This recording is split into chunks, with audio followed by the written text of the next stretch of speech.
Hi, I'm Shane. Today we're going to can some venison. There's a lot of ways to do it. I do it the simplest, easiest way I know, the way we've been doing it for years. What I've done is I killed a deer.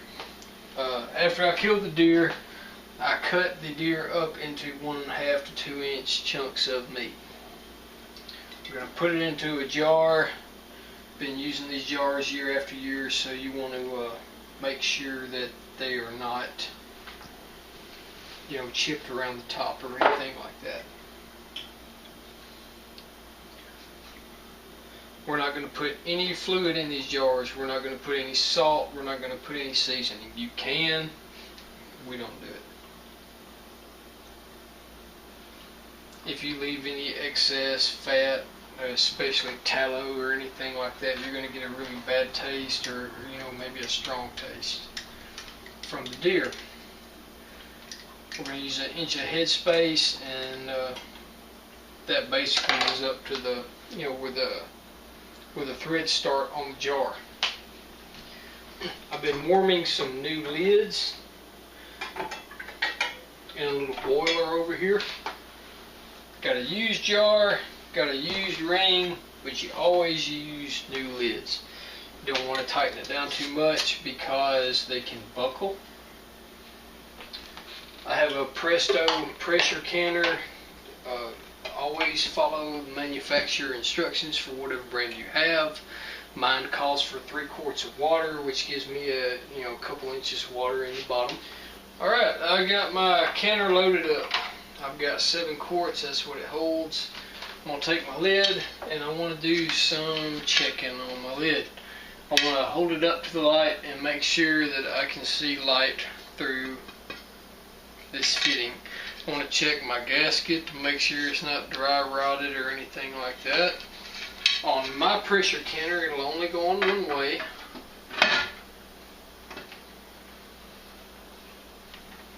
I'm going to set it up on high, and I'm going to wait until I've got steam coming out of the top.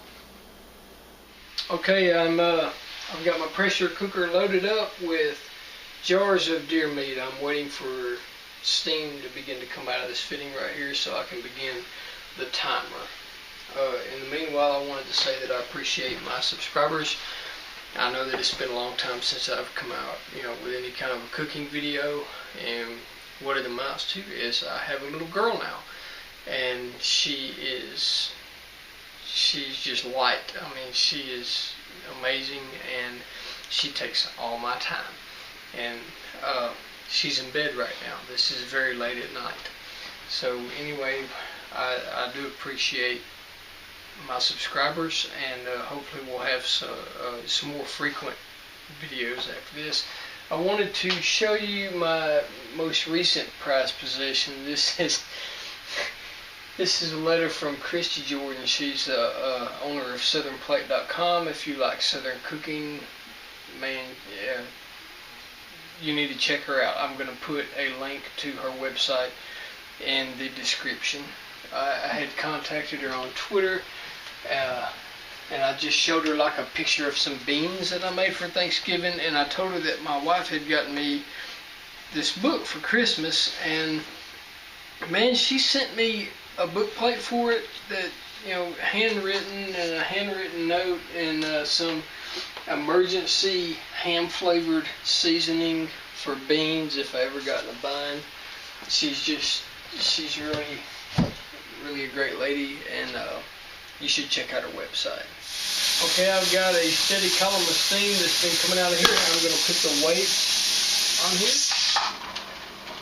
Once the weights begin to rock back and forth, we'll start the time, and the time is going to be 90 minutes.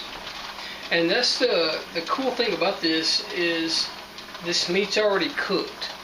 It's been pressure cooked. It's you don't have to do anything with it again. You can pour it into a stew, pour it into a soup. You can anything you're gonna use stew meat in. The meat has already been cooked. So here in 90 minutes, we're gonna pull it out and see what we got. Okay, it's cooked for an hour and a half. We're going to go ahead and turn the heat off. I'm going to let it cool down by itself. we'll see what it looks like. Now that everything is cooled down, I'm going to see what we've got. Always keeping your pressure cooker away from you, so if there is any steam, it'll go out the back.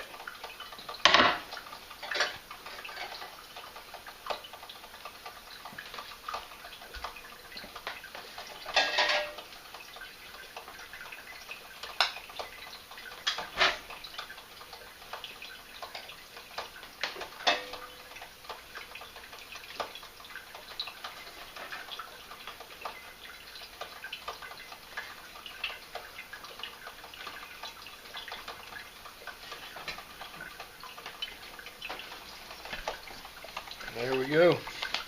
You see that as it cooked, it made its own liquid. That's why you don't want to put any in before you can it when you're using the raw pack method. As the jars cool down, that's what actually seals them off. These tops will pull down. If you have any that don't, in other words, if the top still bubbles up and down when you push on it, you got a few choices. You can either put it back in the pressure cooker for an hour and a half, just start the process over. You can freeze it, or you can just put it in the refrigerator and eat it within 3 or 4 days. Thank you for watching.